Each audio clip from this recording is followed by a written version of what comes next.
the whispers of the north wind.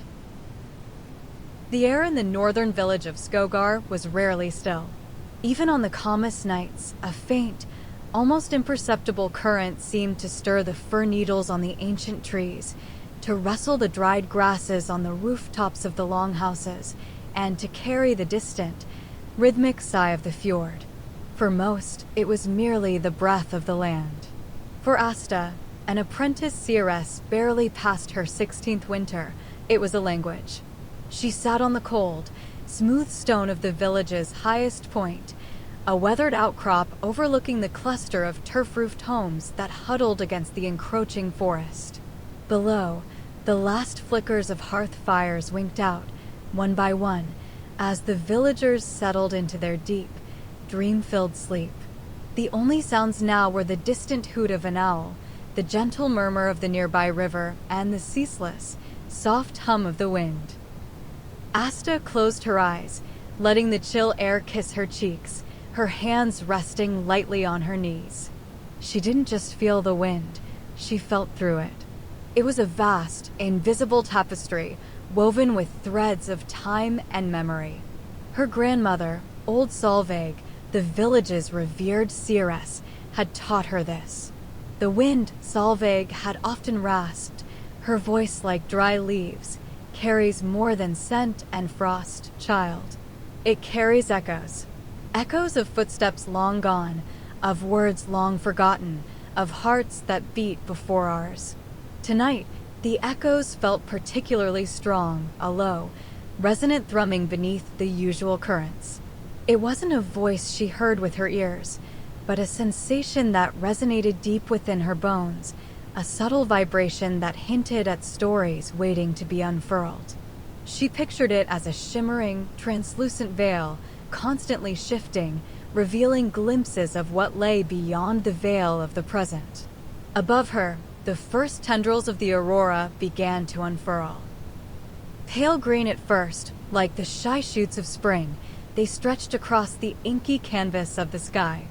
Then, as if a celestial artist had dipped a brush in liquid starlight, hues of violet and rose bled into the green, swirling and dancing with a silent, majestic grace. The aurora, Solveig had explained, was the visible manifestation of the world's deepest magic, a bridge between the seen and unseen. When the whispers were strongest, the aurora often flared brightest. Asta focused, drawing her breath in slow, deliberate measures. She imagined herself as a hollow reed, allowing the wind to pass through her, to resonate within her. She felt the chill of ancient snows, the warmth of long-extinguished fires, the faint scent of wood smoke from hearths that had crumbled to dust centuries ago. These were the common whispers, the background hum of history. But tonight, something new was emerging, a persistent, almost insistent thread woven into the fabric of the wind. It began with a sensation of vastness, of open water, not the contained fjord below, but an endless, rolling expanse. Then, a feeling of deep longing, a yearning for something lost, something precious. It was fragmented, like shards of ice catching the light, a flash of a weathered hand, the glint of a polished stone, the distant sound of a mournful horn. Asta shivered, not from cold, but from the intensity of the connection. She had never felt a whisper so focused, so laden with emotion. It was like a single, clear note emerging from a symphony of indistinct sounds. This was a story, not just an echo. A story that wanted to be heard. Her mentor, Solveig, was a woman carved from the very rock of the north. Her face was a map of wrinkles, each line a testament to winters endured and wisdom gathered. Her eyes, though clouded with age, held a piercing clarity when she looked at Asta, as if seeing not just the girl, but the seeress she was destined to become. Asta's journey into the world of whispers had begun subtly, almost imperceptibly, when she was a child of 7. Other children played boisterously by the river, chasing fish and skipping stones. Asta, however, would often sit quietly, her small hands cupped around her ears, tilting her head as if listening to something no one else could perceive. She would speak of colors in the air, of feelings that drifted from the forest, of faint, old songs carried on the breeze. Her mother, Thora, a practical woman who spent her days tending the family's small herd of goats and weaving sturdy woolens, had initially dismissed it as a child's imagination. But Solveig, her grandmother, had seen something deeper. Solveig had taken Asta under her wing, teaching her the ancient ways. She taught Asta to distinguish the scent of an approaching storm from the whisper of a gentle rain. She taught her to feel the subtle shift in the earth's vibrations that heralded the passing of migrating herds. Most importantly, she taught Asta patience, the art of stillness, and the profound respect for the unseen forces that shaped their world. The wind is not just air, Asta, Solveig would explain, her voice a low rumble. It is the breath of the world, and within that breath are all the stories that have ever been breathed. Asta's training was not about grand rituals or dramatic pronouncements. It was about quiet observation, deep listening, and a profound connection to the natural world. She spent countless hours with Solveig, learning the names of every plant, the habits of every creature, the patterns of the stars. She learned to read the clouds like a book, to understand the language of the birds, and to feel the subtle pulse of the earth beneath her bare feet. Her senses sharpened, becoming finely tuned instruments for perceiving the world beyond the ordinary. She learned that true power lay not in commanding, but in understanding. Not in forcing, but in flowing with the currents of existence. The village of Skogar itself was a testament to resilience and quiet strength. Nestled in a sheltered fjord, it was a place where life was hard-won from the land and sea. The longhouses, built from sturdy timber and topped with thick layers of turf, blended seamlessly into the landscape, their smoke holes exhaling thin plumes of wood smoke into the crisp air. The villagers were a close-knit community, their lives intertwined by shared labor, common feasts, and the ever-present rhythm of the seasons. Eric, Asta's father, was a respected fisherman, his hands calloused from years of pulling nets from the cold waters of the fjord. He was a man of few words, but his quiet strength and unwavering support were a constant comfort to Asta.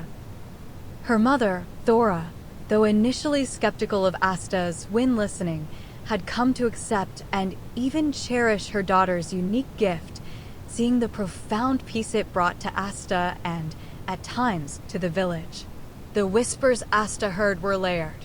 There were the immediate whispers, carrying the scent of a neighbor's cooking fire or the distant sound of a child's cry.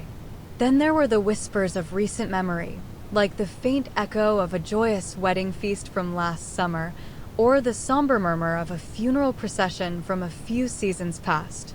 And then there was the ancient wind, a deep, slow current that moved with the weight of centuries, carrying the echoes of events long past, of people whose names were now only whispers themselves.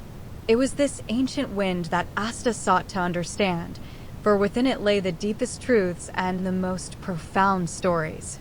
The next morning, Asta found Solveig by the hearth, her gnarled fingers deftly weaving a fishing net.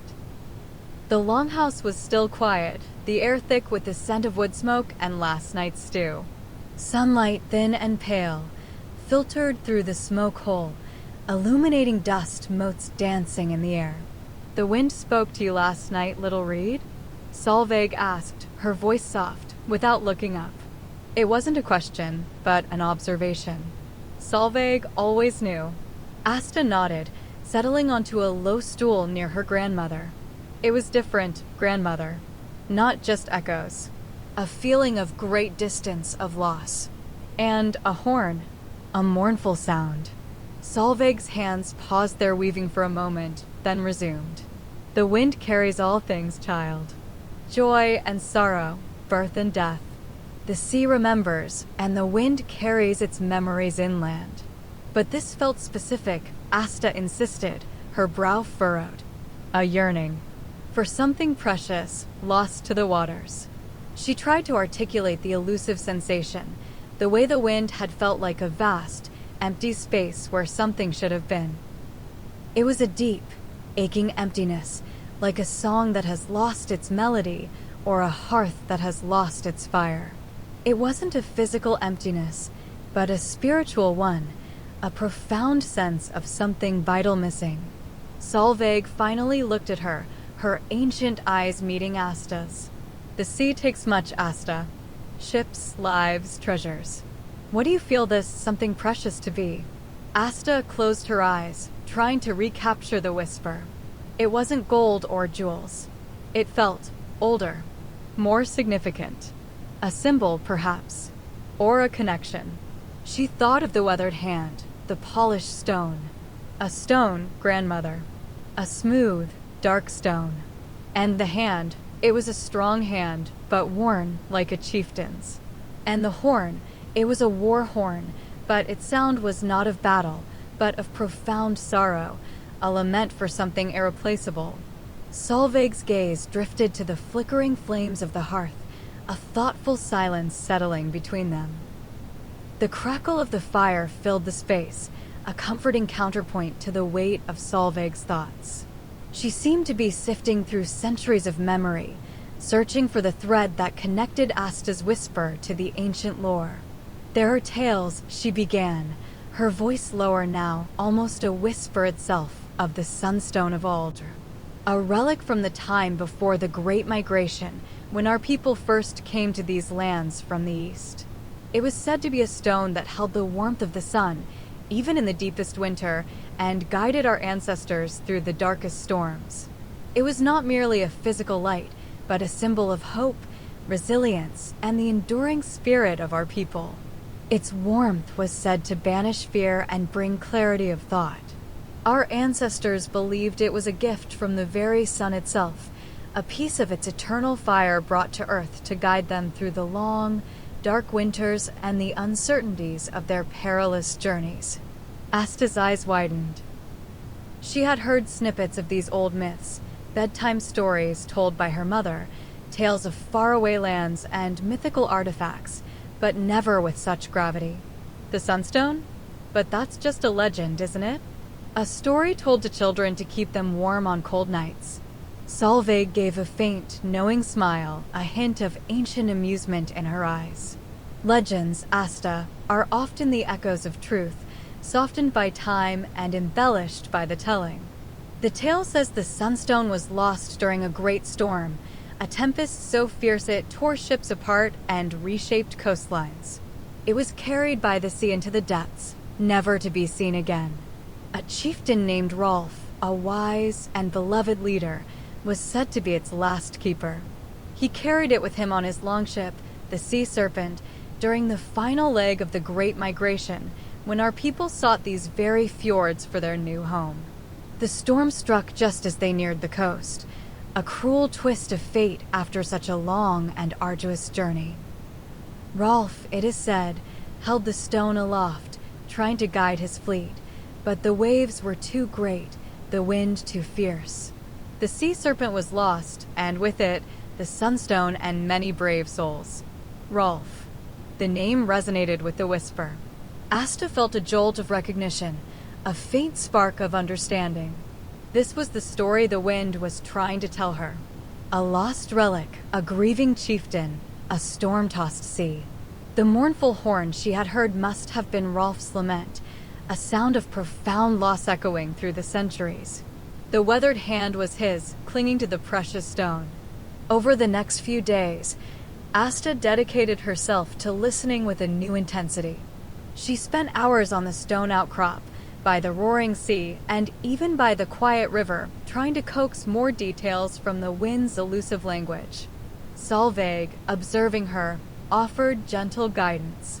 Do not force the whispers, Asta. Let them come to you. Be patient, like the ice forming on the fjord. It grows slowly, silently, but with immense power. The wind does not reveal its secrets to a hurried heart. It reveals them to a patient, open spirit, one that is willing to simply be with the flow of time. Asta learned to discern the layers of the wind with even greater precision. There was the immediate local wind, carrying the scent of pine and the salt of the sea, the sounds of distant axes chopping wood, or the playful barks of the village dogs. Then there was the wind of recent memory, carrying the echoes of the last harvest, the laughter of children playing by the river, the sounds of the forge's hammer striking iron, shaping tools and weapons. And beneath it all, the ancient wind, a deep, slow current that moved with the weight of centuries, carrying the very essence of the past. It was this ancient wind that now spoke with a clearer voice, its murmurs coalescing into vivid sensations and fleeting images. The whispers about the sunstone grew clearer, though still fragmented, like pieces of a mosaic slowly coming together. She felt the raw power of the storm that took it, the biting spray that stung the skin, the howling gale that threatened to tear the very sails from the masts, the desperate cries of men battling against the overwhelming force of nature. She saw glimpses of Rolf's longship, the sea serpent, not unlike their own, but older, its dragon prow carved with more intricate, weathered designs, its hull scarred by countless voyages.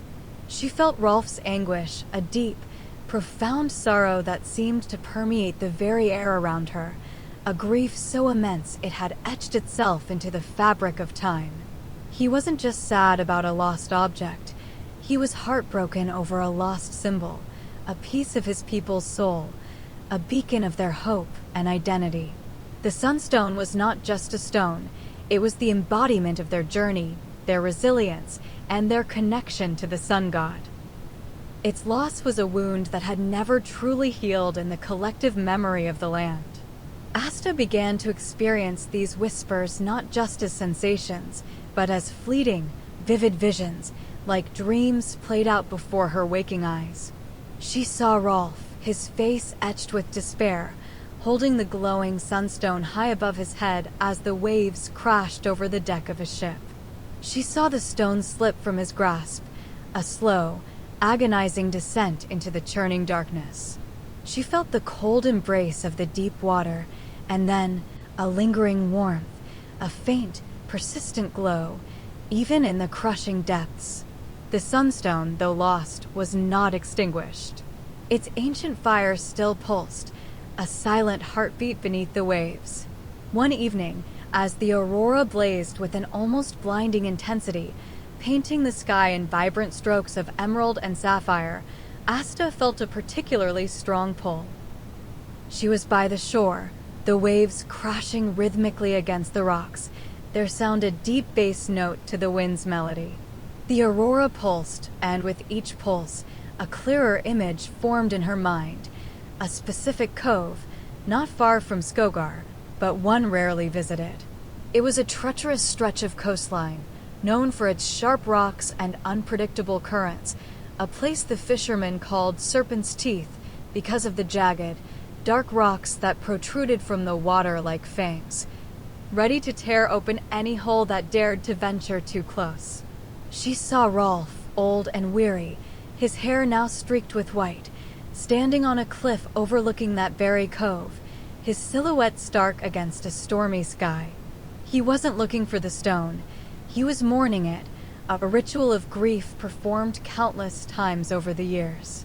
His shoulders were slumped, his head bowed, a silent testament to a loss that had haunted him his entire life. And then a new sensation, clearer than ever before. A faint, almost imperceptible warmth, emanating from beneath the churning waters of the cove, directly below where Rolf had stood.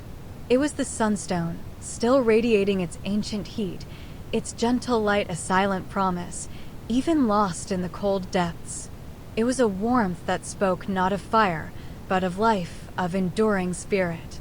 Asta rushed back to Solveig, her heart pounding with a mixture of excitement and trepidation. Her breath came in short, quick gasps, her words tumbling out in a rush.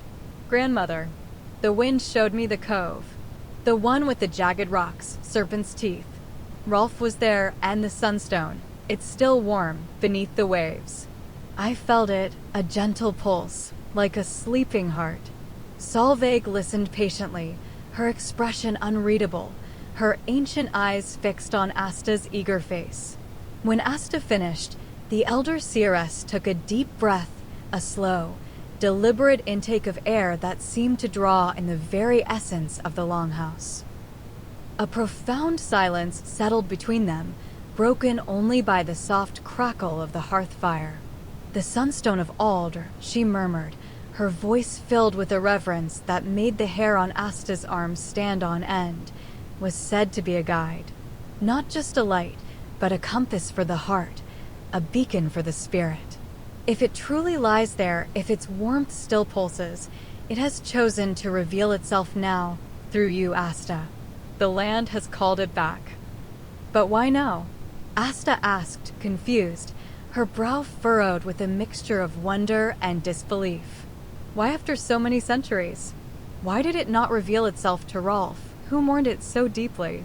Or to you, grandmother, who has listened to the winds for so long? Solveig's gaze was distant, as if seeing beyond the walls of the longhouse, beyond the present moment, into the vast tapestry of time. Perhaps the land needs its warmth again, Asta. The winters have grown colder, the fishing less bountiful. Perhaps our people need its guidance, its clarity, its reminder of the enduring light. The spirit of Skogar itself may be calling out for its return. Or perhaps, she said, turning her gaze back to Asta, a faint, knowing smile touching her lips, a smile that held the wisdom of countless generations. It is simply your time, Asta. Your spirit is attuned to the ancient currents in a way that others are not. You are the one who can hear what others cannot, who can feel what others only dream. The Sunstone has waited for your touch, for your understanding. The idea of retrieving the Sunstone was daunting. The Cove of Serpent's Teeth was notorious. Even for experienced sailors, it was a place to be avoided. The currents were notoriously strong, capable of dashing a small boat against the sharp, unforgiving rocks. The depths were known to hold hidden snags and treacherous eddies. Asta knew she couldn't go alone. This was not a task for a single seeress, but for the community, guided by her unique gift. She approached her father, Eric, later that day. He was mending his fishing nets by the shore, his strong hands moving with practiced ease. He was a man of quiet strength and deep respect for Solveig's wisdom, a man who understood the sea better than most understood their own hearths. He listened to her story, his weathered face thoughtful, his gaze occasionally drifting to the churning waters of the distant cove. The Cove of Serpent's Teeth, he said, using its local, ominous name, his voice low and serious. Many have lost their nets there, Asta. Some have lost their lives. No one ventures close unless forced by the cruelest of storms. But the wind speaks of the Sunstone. Father, Asta pleaded, her voice earnest, her eyes shining with conviction. It calls to me. Grandmother believes it. It is not just a legend. It is real, and it is waiting. Eric looked from Asta to the distant longhouse, where Solveig sat by the hearth, her presence a silent testament to ancient wisdom. He trusted Solveig implicitly, more than he trusted any map or compass. If Solveig believes it, then it is so, he finally said, his voice firm, a decision made. But we will need a calm day, Asta, a day when the sea sleeps. And we will need the strongest ropes, the sturdiest boat. And we will need more than just us. This is a task for the village, if the Sunstone truly calls. Word spread quietly through the village, carried on the very whispers Asta now understood so well. Not everyone believed in the old legends, or in the whispers of the wind, but everyone respected Solveig and Eric. The tale of the Sunstone of Ald, once a distant myth, now felt tangible, brought to life by Asta's unwavering conviction. A small group of trusted villagers, mostly seasoned fishermen like Eric, and a few strong, silent warriors known for their courage and skill with ropes, agreed to help. They prepared a small, sturdy boat, one known for its resilience against the waves. They reinforced its hull with extra timbers, checked every seam, and gathered long, thick ropes of braided hemp and heavy grappling hooks, sharp and strong. The air in the boat shed was thick with the scent of tar and anticipation. The waiting was the hardest part. Days turned into nights, and the wind, though still whispering, offered no clear sign of a calm window. The sea remained restless, its surface choppy, its currents unpredictable. Asta spent her time by the shore, watching the waves, feeling their power, trying to sense the shift. She learned to read the subtle changes in the water's surface, the way the gulls flew, their cries sharp and clear, the distant cloud formations that hinted at changes in the weather. She was learning to listen not just to the wind, but to the sea itself, to its moods and its rhythms, understanding that patience was the sea's greatest lesson. She would sit for hours on the rocks, her hands outstretched, feeling the subtle changes in the air pressure, the faint scent of rain before the clouds even gathered. She would close her eyes and visualize the sunstone, its gentle warmth, its silent pulse, trying to draw it closer, to coax the sea into a temporary slumber. She spoke to the wind, not with words, but with her heart, pleading for a moment of stillness, a window of opportunity. Then, one morning, Asta awoke to an unusual stillness. The air was crisp, but utterly calm, without even the faintest breath of wind. The fjord was like glass, reflecting the pale, pre-dawn sky with perfect clarity, a mirror image of the heavens. The gulls were quiet, perched on the rocks, seemingly waiting, their usual raucous cries replaced by an expectant silence. She rushed outside, her heart leaping with a quiet joy. The wind was a gentle caress, carrying only the scent of damp earth and distant pine, a whisper of calm. It was the calm the whispers had promised, a peace so profound it felt almost sacred. Today, she announced to Solveig, her voice filled with quiet certainty, a serene confidence that belied her youth. The sea is still. The wind is silent. The sunstone calls. Solveig opened her eyes, a faint smile on her lips, her gaze warm and proud as it met Asta's. Go, child. The sunstone awaits its keeper. It has waited for you. Eric and the small crew were already preparing the boat. They moved with a quiet efficiency, their faces serious but determined, their movements precise and practiced. They knew the risks, but they also felt the quiet pull of the ancient legend, brought to life by Asta's conviction. Asta joined them, her small frame feeling both fragile and resolute. She was not a warrior, but she was the one who heard the whispers, the one who carried the ancient knowledge, and in this moment, that was more powerful than any axe or spear. The journey to the Cove of Serpent's Teeth was slow and deliberate. Eric navigated the boat with expert precision, his eyes scanning the water, weaving through the treacherous rocks that jutted from the water like jagged teeth, their surfaces slick with seaweed. The silence was profound, broken only by the rhythmic dip of the oars and the gentle lapping of water against the hull. Each stroke was a meditation, each ripple a testament to the sea's temporary calm. The air grew colder as they approached the cove, a subtle chill that hinted at the depths beneath. As they neared the cove, Asta felt the familiar sensation of the sunstone's warmth, stronger now, a subtle pulse beneath the waves, a gentle thrumming that resonated in her very core. It was like a beacon, guiding them, a warm hand reaching out from the cold darkness. Here, Father, she pointed, her voice hushed, almost reverent. It's strong here, beneath those dark rocks, where the water is deepest. Eric peered into the clear water, but saw nothing but shadows and the shifting kelp, the dark, murky depths concealing their prize. The depths are dark, Asta. We cannot see it. How can we know where to cast the net? But I feel its warmth, Asta insisted, placing her hand over the water as if trying to grasp the invisible heat, her fingers tingling with the subtle energy. It's there. A little to the left, Father. Just past that large, pointed rock. She closed her eyes, letting the warmth guide her, feeling the exact point where the sunstone lay. One of the younger men, a strong swimmer named Finn, known for his bravery and his ability to hold his breath for an astonishing length of time, volunteered to dive.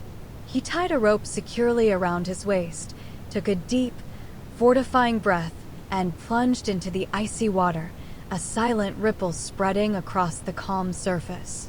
The others watched anxiously, their hands gripping the rope, their faces etched with concern.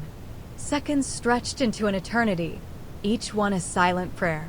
Then, the rope tugged, a sharp, hopeful pull. Slowly, carefully, they began to pull Finn back up. He surfaced, gasping, his face flushed with cold and exertion, but his eyes wide with wonder, a look of awe transforming his features. "It's there," he choked out, pointing down into the dark water, his voice hoarse with cold and excitement. A stone. It glows faintly, like an ember, a warm heart in the cold depths. The men worked together, their movements precise and coordinated, carefully lowering a weighted net, its mesh wide enough to encompass the stone.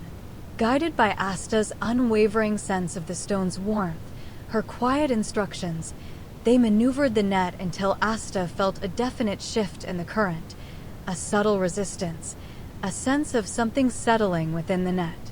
"Now," she cried, her voice clear and strong, cutting through the silence.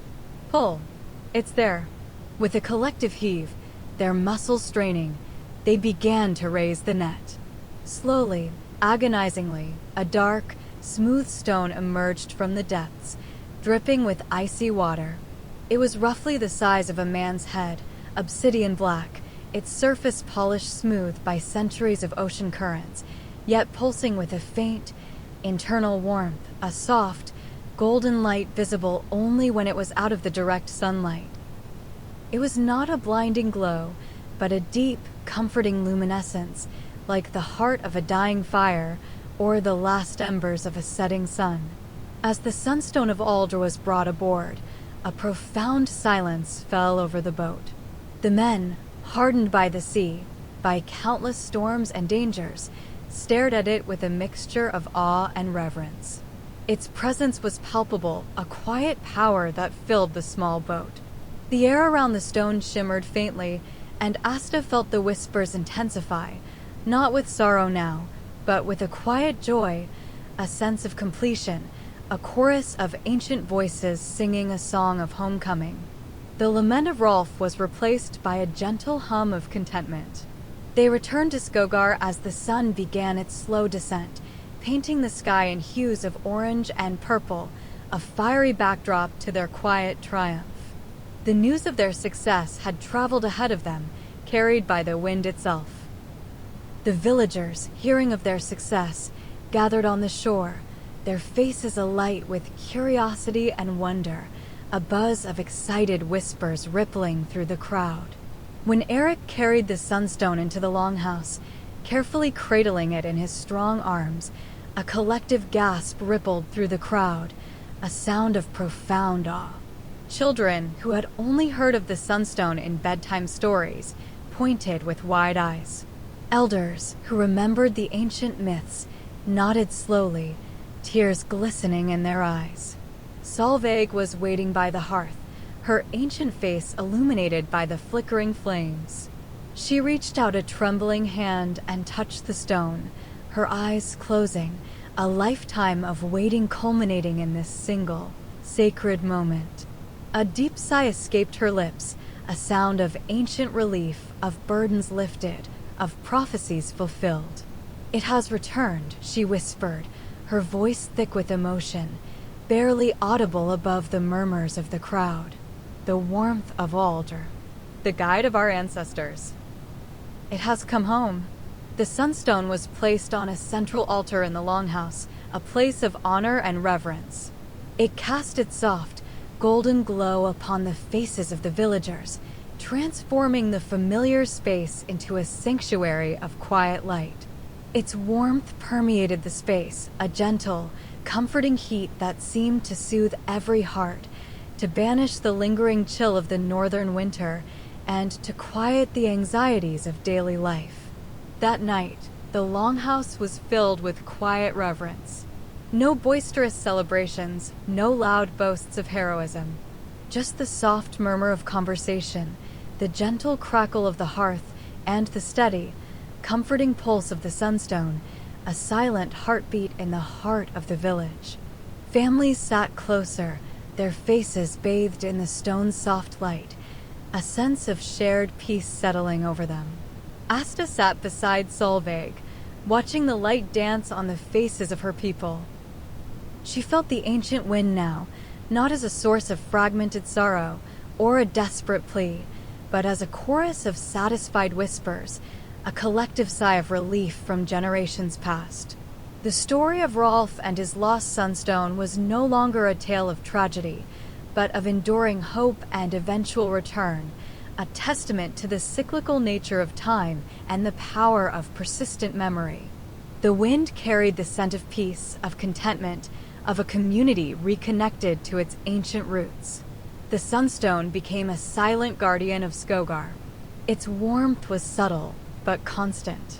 It seemed to chase away the deepest chill of winter, making the long nights feel less daunting, the cold less biting. It brought a sense of calm to troubled minds, a clarity to difficult decisions. Farmers found their crops seemed to grow with renewed vigor, fishermen reported more bountiful catches, and the general mood of the village shifted, becoming more harmonious, more resilient. The sunstone was not a magical solution to all their problems, but it was a constant reminder of their heritage, their strength, and the enduring light that guided them. Asta found that her connection to the whispers deepened profoundly with the sunstone's presence. With its return, the ancient wind no longer spoke of what was lost, but of what endured. It spoke of the resilience of her people, of the deep roots they had in this land, of the quiet strength found in community and connection. The whispers became a continuous narrative, a living history unfolding around her. She could feel the pulse of the earth, the flow of the rivers, the subtle shifts in the weather patterns, all woven into the grand tapestry of the wind. She learned to interpret the nuances of the wind's language with greater clarity and precision. It taught her about the changing seasons, not just the visible signs, but the subtle energies that preceded them. It taught her the movements of the fish in the deep fjords, guiding the fishermen to their bountiful catches. It taught her the subtle shifts in the emotional currents of the village, allowing her to offer gentle words of comfort or quiet advice before conflicts could fully ignite. She became a bridge between the unseen world and the practical needs of her people, offering guidance not with grand pronouncements, but with quiet observations and gentle nudges, her wisdom growing with each passing day. Her presence in the village became a source of quiet reassurance, her insights valued and respected. One evening, months after the sunstone's return, as the first snows of winter began to dust the peaks, Asta sat again on the stone outcrop, the aurora of vibrant tapestry above her, shimmering with greens and purples. The sunstone glowed softly from the longhouse below, a steady beacon, its light a warm pulse against the gathering darkness. The wind, as always, flowed around her, through her, a familiar companion. But now, its whispers were different. They were no longer urgent, no longer seeking. They were content, a soft, harmonious hum that filled the night. She felt the stories of her ancestors not as distant echoes, but as living threads woven into her own being, a part of her very essence. She felt the quiet strength of Rolf, not in his sorrow, but in his enduring spirit, his resilience, and his unwavering love for his people. She felt the deep connection to the land, to the sea, to the sky, and to the unbroken chain of generations that had lived and loved and dreamed under these same northern lights. The past was not a separate entity, but a living, breathing part of the present, flowing through her, guiding her. A deep sense of peace settled over her, a quiet understanding that transcended words, a profound sense of belonging. The whispers of the north wind were not just tales of the past. They were the ongoing story of everything, a continuous narrative of life, death, renewal, and enduring connection. And she, Asta, the young seeress, was now a vital part of their gentle, eternal flow, a guardian of their wisdom. The aurora danced, a silent celebration of connection, a celestial ballet of light and magic. Asta closed her eyes and let the whispers lull her into a deep, peaceful slumber, knowing that the sunstone's warmth and the wind's wisdom would watch over her dreams and over the dreams of all of Skogar. The village slept, bathed in the gentle glow of the sunstone, cradled by the ancient whispers of the north wind, a timeless lullaby of peace and belonging.